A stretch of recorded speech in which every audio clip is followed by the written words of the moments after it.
Okay, so you're gonna giggle a little bit. I replaced my fuel pump.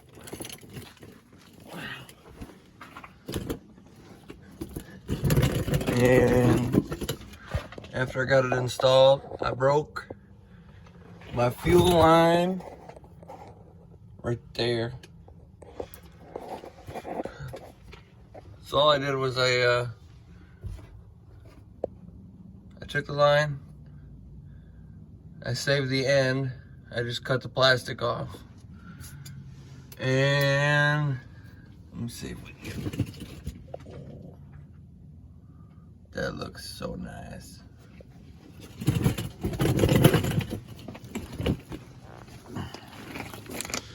Alright, so found my plumbing tools.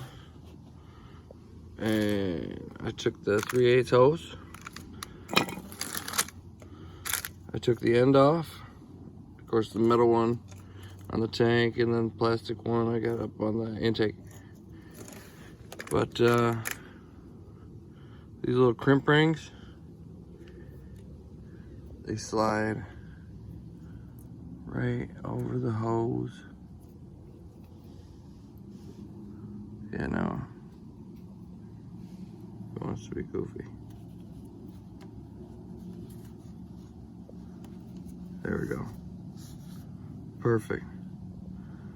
Then once you insert the end fitting and you crimp it, works all day. I got 3/8 Parker push lock plus and my 1/2" crimp ring, and works like a dream.